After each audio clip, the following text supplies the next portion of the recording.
One evening, after another night out with the queens, Chisimdi returned to the dormitory to find a letter waiting for her. The handwriting on the envelope was unmistakable, her mother's. She opened it slowly, her heart heavy with guilt. The letter was filled with loving words of encouragement, reminding her to stay focused on her studies and never forget the values she had been taught.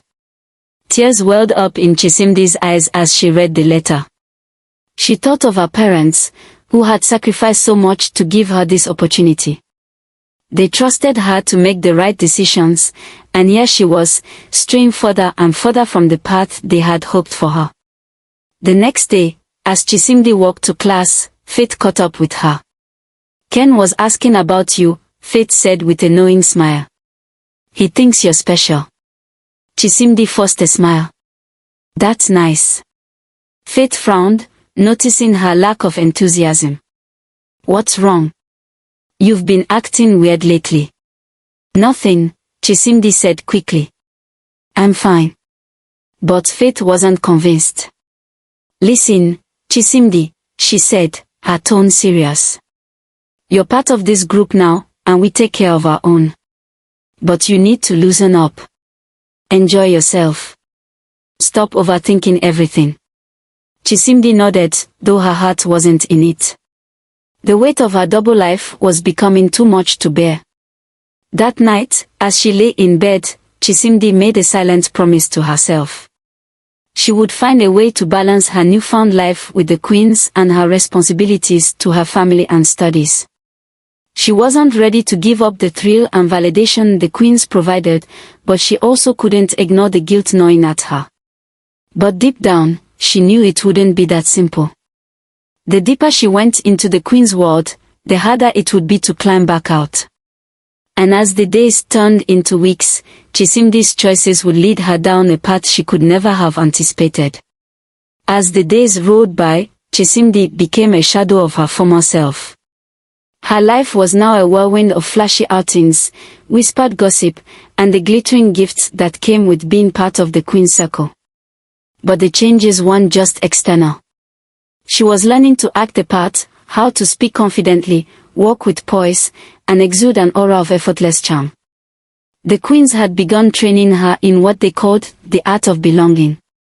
Diana would often sit with her in the dormitory, teaching her how to flip her hair in just the right way or perfect her smile.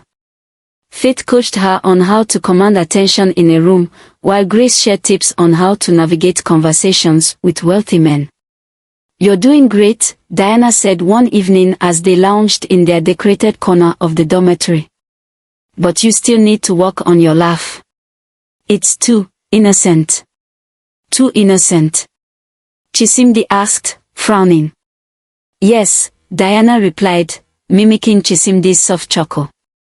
"That's not the laugh of a girl who belongs. You need something more confident, more knowing." Chisimdi tried to mimic Diana's sultry, throaty laugh but felt ridiculous. The queens burst into laughter, though it was more amusing than mean-spirited. "You'll get there," Faith said, patting her on the shoulder. "It just takes practice." Despite her growing confidence, Chisimdi couldn't ignore the tension with Amoka. Their friendship had all but dissolved, and the silence between them was louder than any argument they could have had.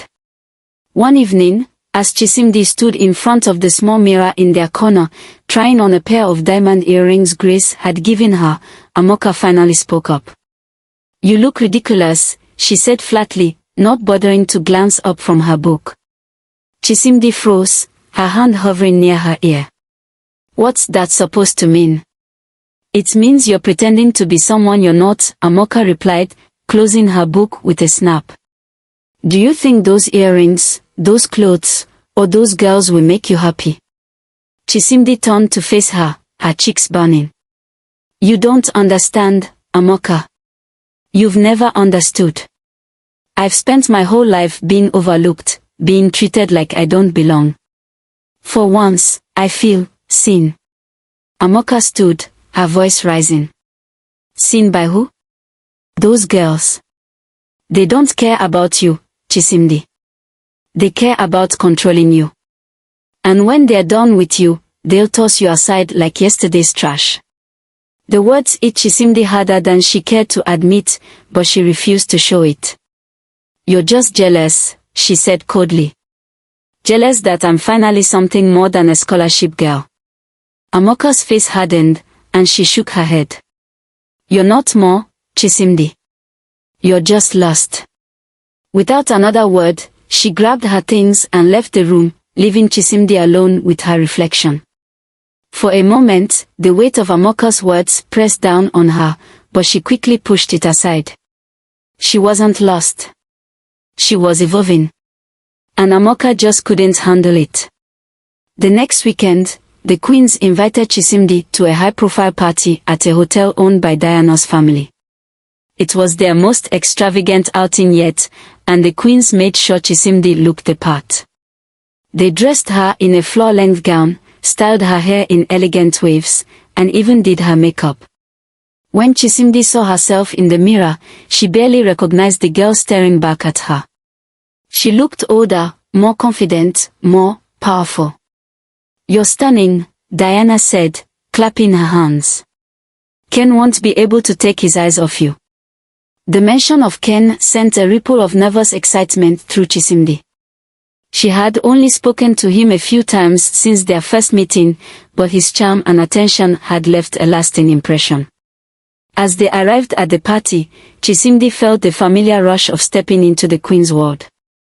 The grand ballroom was filled with Oba's elite, and the air buzzed with the sound of laughter, clinking glasses, and soft music. Ken spotted her almost immediately. He crossed the room in a few quick strides, his warm smile lighting up his face. Chisimdi, he said, taking her hand. You look breathtaking. Thank you, she replied, feeling a blush creep up her cheeks. Ken spent the evening by her side, introducing her to influential people and showering her with compliments. For the first time in her life, Chisimdi felt like she truly belonged. But as the night wore on, a nagging voice in the back of her mind reminded her that this wasn't her world, not really. Back at the dormitory, the queens gushed about the party and the attention Chisimdi had received. You're a natural, Faith said, grinning. Ken is clearly smitten. Maybe he'll get you something nice, Diana added with a wink. He's known for his generosity. Chisimdi smiled, but her mind was elsewhere. Ken had been kind and attentive, but she couldn't shake the feeling that his interest in her came with strings attached. As the queens drifted off to sleep, Chisimdi lay awake, staring at the ceiling. She thought of Amoka's words, of her parents' sacrifices, and of the girl she used to be. Was she really changing for the better, or was she losing herself in the process? She turned her head to look at the envelope of cash on her bedside table. It was still unopened, a reminder of the choices she had made and the path she was walking. For now, she pushed her doubts aside. Tomorrow was a new day, and she would deal with the consequences later. Or so she told herself. The following week at Anglican Girls' Oba began with the usual routine of early morning bells, hurried breakfast, and a flurry of students rushing to their classes. But for Chisimdi, the normalcy felt like a facade. Her nights with the queens, the attention from Ken, and the whispers of admiration from other students had begun to blur the lines between who she was and who she was becoming. Her once immaculate grades were slipping. Assignments that had once been her pride now piled up unfinished, and her teachers began to notice. Mrs. Necker tapped her pen against the edge of her desk as she reviewed the stack of assignments before her. She paused at Chisimdi's paper, her frown deepening. Chisimdi, she called, her voice sharp. Chisimdi looked up from her desk, startled. Yes, Ma.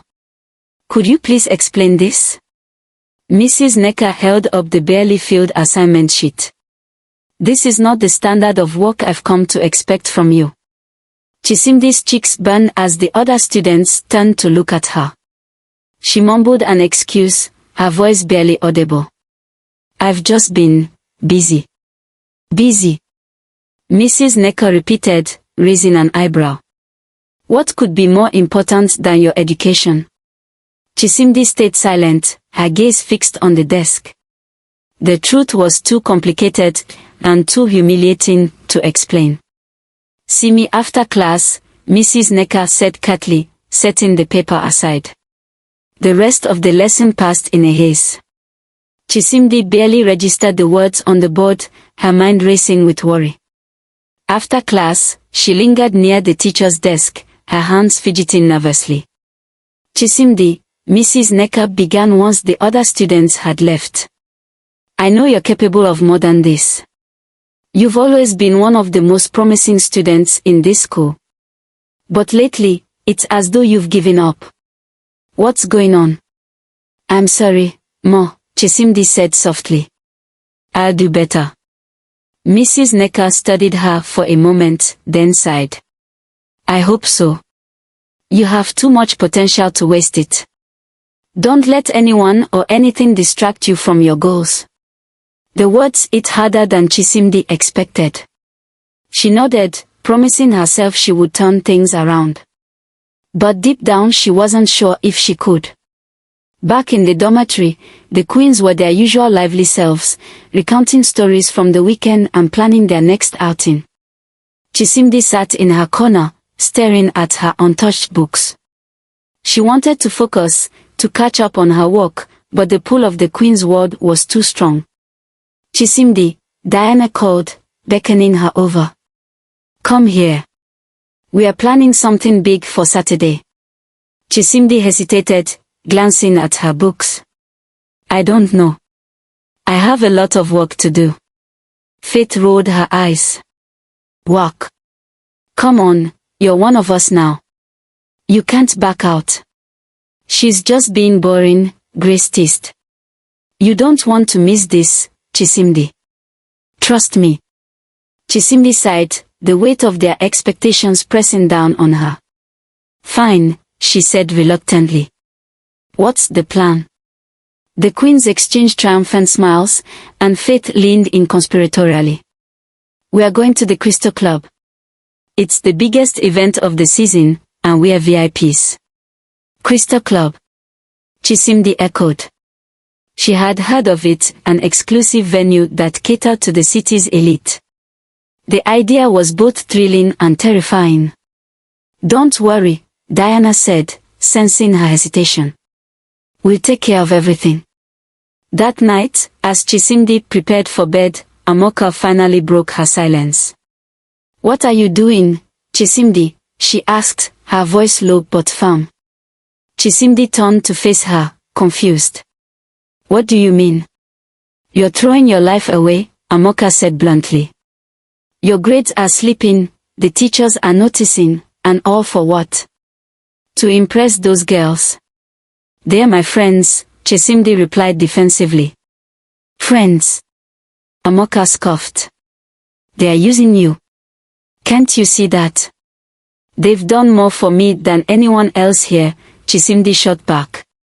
"They've shown me a life I never thought I could have." "And what's the cost?" Amoka demanded. "Your future. Your dignity." Chisimdi clenched her fist, her anger rising. "You don't understand, Amoka. You've always been content with being invisible. I'm not like that. I want more." Amoka's eyes filled with sadness. "I hope it's worth it, Chisimdi. I really do." She turned away, leaving Chisimdi alone with her thoughts. For the first time, Chisimdi felt the full weight of her choices. But instead of reevaluating her path, she buried her doubts, convincing herself that she was doing what she had to do. The queens had outdone themselves. They dressed Chisimdi in a sleek red gown, her hair styled into soft waves that framed her face perfectly. When she looked in the mirror, she barely recognized herself. "You're stunning," Diana said, adjusting a bracelet on Chisimdi's wrist. "Ken is going to lose his mind." Chisimdi smiled nervously, her heart racing. She still wasn't sure how she felt about Ken, but the queens insisted he was her ticket to a better life. At the club, the atmosphere was electric. The music pulsed through the room, the lights casting a kaleidoscope of colors on the crowd. Chisimdi felt both exhilarated and out of place, her senses overwhelmed by the opulence around her. Ken greeted her warmly, his smile as charming as ever. "You look incredible," he said, taking her hand. "Thank you," she replied, her voice barely audible. The night passed in a blur of laughter, dancing, and whispered conversations. Ken was attentive, showering her with compliments and promises of a brighter future. But as the night wore on, Chisimdi couldn't shake the feeling that she was losing herself in the process. Back at the dormitory, Chisimdi collapsed onto her bed, exhausted but unable to sleep. The events of the night replayed in her mind, each moment a mixture of excitement and unease. She glanced at the unopened books on her desk, a stark reminder of the life she was leaving behind. For now, she pushed the thoughts away. Tomorrow was another day, and she would deal with the consequences later. Or so she told herself. The morning after the night at Crystal Club, Chisimdi woke to the blaring sound of the school bell. Her head throbbed from exhaustion, and her body felt heavy, as if weighed down by the choices she was carrying. She groaned, forcing herself to sit up, the events of the previous night still fresh in her mind. The dormitory was already bustling with activity. Girls moved about, gathering their books and preparing for the day ahead. Amoka, as usual, was neatly dressed and ready to go, her uniform perfectly ironed. She glanced at Chisimdi briefly but said nothing, her disapproval hanging in the air like a thick cloud. "Chisimdi," Amoka finally said, her voice cold. "You're going to be late." Chisimdi sighed and dragged herself out of bed, hastily throwing on her uniform. As she fumbled with her tie, her phone buzzed, a message from Ken. "Good morning, my queen. You were the highlight of my night. I hope you're thinking about me." She couldn't help but smile, the sweet words temporarily easing the guilt gnawing at her. But the moment was short-lived as Amoka's voice cut through her thoughts. "Are you even listening?" Amoka snapped. "Oh," Chisimdi asked, blinking. "I said you can't keep living like this," Amoka said, her frustration evident. "You're barely keeping up with school. Do you even realize how many assignments you've missed?" "I'll catch up," Chisimdi muttered, avoiding Amoka's piercing gaze. Amoka shook her head. "I don't recognize you anymore, Chisimdi. You're becoming just like them." Without waiting for a response, she grabbed her bag and left, leaving Chisimdi to stew in her thoughts. Chisimdi's first class was mathematics, a subject she had once excelled in. But today, the numbers on the board blurred together, and her mind wandered back to the weekend's events. The loud music, the lavish attention from Ken, the compliments, it all felt so surreal. "Miss Chisimdi," the teacher's voice jolted her back to reality. "Can you solve this equation?" Chisimdi froze, her heart racing. She hadn't been paying attention and had no idea how to answer. The other students snickered as she stammered, her cheeks flushing with embarrassment. I don't know," she admitted finally, sinking lower in her seat. The teacher sighed, shaking his head. "This isn't like you, Chisimdi. You used to be one of my best students. What's going on?" "I'm sorry, sir," she mumbled, staring at her desk. After class, she overheard a group of girls whispering near the door. "She's changed," one of them said. "Ever since she started hanging out with the queens, it's like she's not even trying anymore. I guess even smart girls can fall for the wrong crowd," another added with a smirk. The words stung, but Chisimdi brushed them off. She told herself they were just jealous, envious of her newfound status. But deep down, a small voice whispered that they were right. That evening, as the queens lounged in their usual corner of the dormitory, Chisimdi approached them hesitantly. She needed advice on Ken, on school, on everything. "Hey," she began, sitting down beside Diana. "Hey, star girl," Diana said with a grin. "What's on your mind?" "I don't know," Chisimdi admitted. I feel like I'm falling behind in school. My grades are slipping, and the teachers are starting to notice. So, Faith said, raising an eyebrow. What does it matter? You're living your best life, aren't you? Yes, but, Chisimdi hesitated. I don't want to fail. Grace rolled her eyes. Relax, Chisimdi. You're overthinking it. School is just one part of life. There's so much more out there. But my scholarship. Don't worry about that, Diana interrupted. If you stick with us, you'll never have to worry about scholarships or grades again. Trust me. Chisimdi nodded, though her unease didn't fade. The Queen's word was intoxicating, but it came with a price she wasn't sure she was willing to pay. Later that night, as Chisimdi lay in bed, her phone buzzed again. Another message from Ken. Can we talk? I have something important to discuss with you. Her heart raced as she typed out a quick reply. Sure. What's on your mind? His response came almost immediately. Not over the phone. Let's meet this weekend. Chisimdi frowned. The cryptic message left her both excited and anxious. What could he possibly want to discuss?